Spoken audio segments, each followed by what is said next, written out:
Noisy pixel.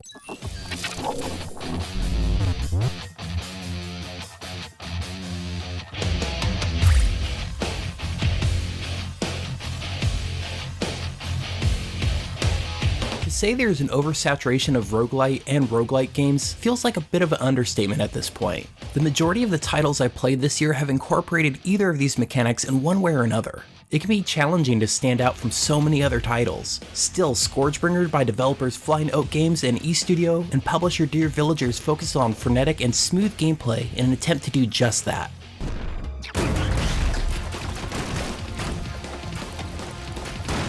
ScourgeBringer begins as a huge monolith appears in the sky that decimates its people below. Its motives and origin are unknown, but it has been dubbed the ScourgeBringer. You play as Kyara, the strongest member of a clan sent to investigate the ScourgeBringer and hopefully bring peace to your land. ScourgeBringer is broken into just a few chapters and levels within the monolith. Each level is procedurally generated and alters a bit depending on how many upgrades you've unlocked. Your map will only chart down rooms you've explored, and with the layout changing each time, you never quite know what's around the corner. There are a few constants though. Each level contains a mini-boss you must defeat in order to unlock the main boss of each level. Most rooms contain random smaller enemies for you to battle. They typically come in multiple waves per room. Once you defeat the first wave, larger enemies and slightly more difficult enemies appear. Upon defeating them, you can progress in the direction of your choice.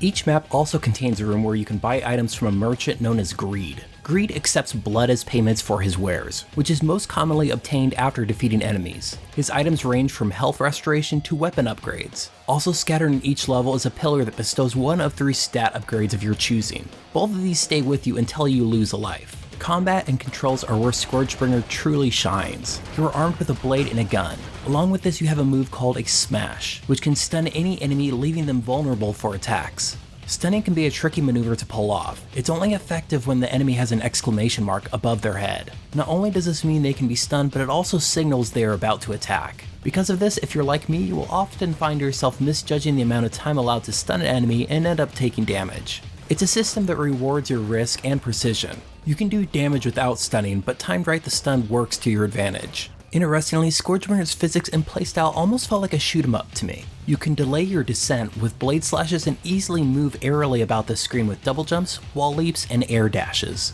It takes a bit of getting used to, but I found myself constantly surprised how much flexibility there was to my movement and how little I actually made contact with the ground. It's a super enjoyable experience and at times can make you feel absolutely cool. As fluid and awesome as this movement is, I never felt overpowered. Just because you can move speedily doesn't mean you're invulnerable, and it's exceptionally easy to get hit with health restoration being rare.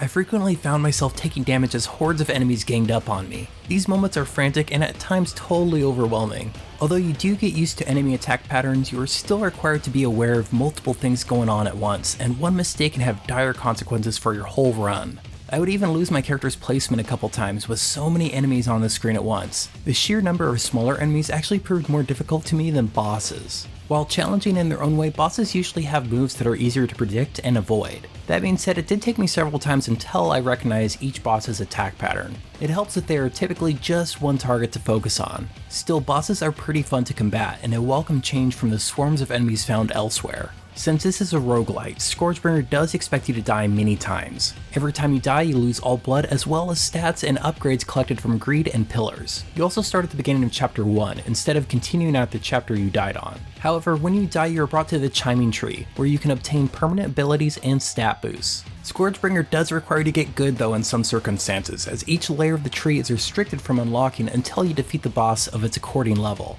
I can see some masochistic hardcore gamers become so skilled they would hardly need any upgrades to rely on, but for most of us, even getting to the second chapter will take more than a few deaths. Although just a few chapters may not seem intimidating on paper, ScourgeBringer lives up to its genre's reputation for making each progression feel like a huge achievement. But also like so many other roguelites, things can become repetitive after a while. For many, this redundancy and difficulty will be a turnoff, but fans of the genre will probably go in expecting this. Knowing this, I still wish there was a bit more enemy variety. Most chapters only vary with 6 enemies, and most are just size variations. It honestly probably wouldn't have been noticeable, but being a roguelite, these elements are heightened unfortunately. Luckily, the crazy energetic gameplay does make up for most of it.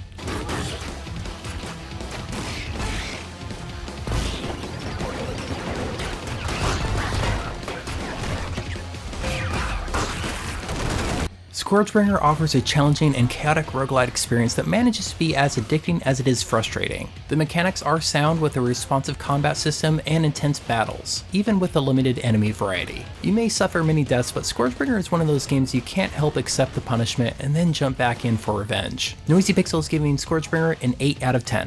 Thank you so much for watching. Noisy Pixel is brought to you by a group of gamers who work hard to bring you news, reviews, previews, and more. Please subscribe to keep up with all our future content.